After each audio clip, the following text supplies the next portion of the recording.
7 Horrifying zoo animal onslaught. Jaguar selfie strike. A woman, who climbed into a jaguar exhibit at the Wildlife World Zoo near Phoenix, Arizona, learned the hard way that safety is more important than selfies. Reportedly, the victim had crossed a barrier in an attempt to get the photo, and the animal reached out and swiped at her. Video filmed by an eyewitness in the aftermath of the strike showed a severe gash on the woman's left arm. The visitor sustained non-life-threatening injuries to their arm from one of the female jaguars. An onlooker attempted to distract the jaguar by jamming a water bottle through a hole in the cage. The cat released her claw from the woman's arm but kept a firm hold on her sweatshirt. The bystanders quickly grabbed the woman and pulled her out of the cage. Binky the polar bear. In 1994, an Australian tourist was mauled by Binky, a polar bear housed at the Alaska Zoo. Catherine Warburton decided to climb over 2 fences surrounding the polar bear exhibit for a photo opportunity. At that moment, the animal leaned forward and grasped onto her, latching his jaws onto her thighs. In the footage, bystanders are seen trying to beat the polar bear away as it bites and claws at her leg. Warburton survived the incident, though she suffered a broken leg and lost a shoe. Naturally, people were conflicted about whether to blame the woman for what happened to her. Many, including the zoo director, believed that the woman was responsible for her injuries. Manyunya the Himalayan bear. A zookeeper famed for kissing brown bears has lost her leg after a brutal ambush by one of her beloved beasts. Apparently, the experienced zookeeper and animal activist was showing a new staff member how to tend to a barricade at the Ussurisk Municipal Zoo. She knelt down to show how to feed a bear, then quickly stood up and felt dizzy and therefore leaned toward the cage for support. This was enough for the bear to pull its paw through the cage's bars and strike. Vera Blish lost her leg. Her lower leg had to be amputated after it was savaged in the accident.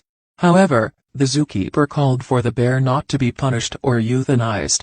The keeper is well known for a campaign to save animals hit by severe flooding in the Russian Far East in 2015. Kay the rhino. A senior zookeeper was flown to Canberra Hospital for treatment after being gored by a rhino at Mogo Zoo, on the New South Wales coast. The 47-year-old woman was completing a routine feeding procedure when she was struck by a 4.4-ton rhinoceros. Kay, a southern white rhino, suddenly impaled her arm with his horn, resulting in a puncture wound and a suspected broken arm. The zoo described the incident as minor, and the owner Sally Petty said that it was a freak accident. Gugu the giant panda. A drunken 35-year-old named Zhang Xinyun jumped into the panda enclosure to cuddle with 240-pound Gugu. He was quickly rebuffed and bitten on the legs.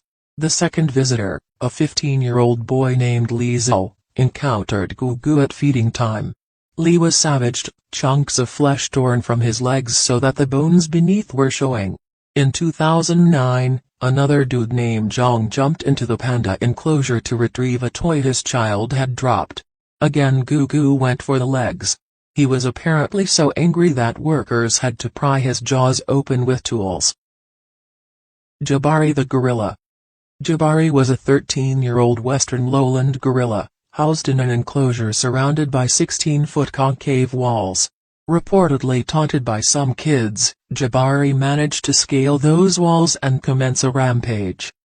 The 300-plus-pound gorilla striked 4 people, including a child, whom he had put into his mouth. 2 adults also suffered minor bite injuries before police fatally shot the western lowland gorilla.